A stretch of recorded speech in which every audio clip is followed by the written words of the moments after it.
বিসমিল্লাহির রহমানির রহিম এথনিক রোজানা একটা হিট কোড নিয়ে আসলাম। এটা দেখার জন্য সবাই ওয়েট করছিলেন কখন অ্যাস্টার লাইফস্টাইল দেখাবে। আপনারা তো জানেন আমি যখন কোনো প্রোডাক্ট নিয়ে আসবো সেটা আগে বিশেষ বিবেচনা করে দেখাবো, যেটার ব্যাকপার্ট সহ এথনিকের কোনো প্রথম সিরিজ যেটা আমরা দেখাচ্ছি এরকম পেটানো কাজ দেওয়া থাকবে, থোকা থোকা ফ্লাওয়ারের এমব্রয়ডারি ওয়ার্ক। নেকলাইনটা খুব সুন্দর, কোনো বডি লাইন শো করবে না, টোটালটা একেবারে ক্লোজ ভিউতে দেখে নেন।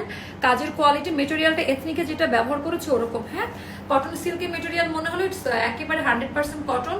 ইনার লাগবে না, কালার কোয়ালিটি উঠে যাওয়ার কোনো চান্স নাই, আয়রনও করার কোনো ঝামেলা নাই। সাইড থেকে আপা এই টাইপের এই ডিজাইনটা খুবই ট্র্যাডিশনাল একটা ডিজাইন এসেছে, মানে একটু ডিফারেন্ট এমব্রয়ডারি, যেটা এর আগে কখনো হয় নাই। এটা প্যানেল ওয়ার্কিং করে ওপর দিয়ে সেট করা, ভেতরে কোনো ইচিং করবে না। আচ্ছা এবার আমরা প্যান্ট দেখাবো। সেমি ফার্সি কাটের যে প্যান্টটা এসেছে, টোটালটা সুতার এমব্রয়ডারি ওয়ার্কের কাজ দেওয়া। It's a very traditional one and এমব্রয়ডারির কাজের কোয়ালিটি কোনো প্রিন্ট না, পুরো পাজামাতে এরকম করে এমব্রয়ডারি ওয়ার্কের কাজ দেওয়া আছে। এবার আমরা ওড়নাটা দেখাবো। ওড়নাটা আপা পিওর শিফন লাক্সারিয়াস, যেটা অরিজিনাল পিওর জর্জেটের যে ওড়নাটা, আমরা এই কালারের সাথে ম্যাচিং রেখে এই টাইপের কালার দিয়ে একটা বোরিং ওয়ার্ক করে একটা হোয়াইট কালারের ট্যাসেল দিয়ে দিয়েছি। মাশাআল্লাহ কালার ড্রেসের সাথে ম্যাচিং করে কিন্তু আমরা একেবারে ডার্ক কালারে যাবে।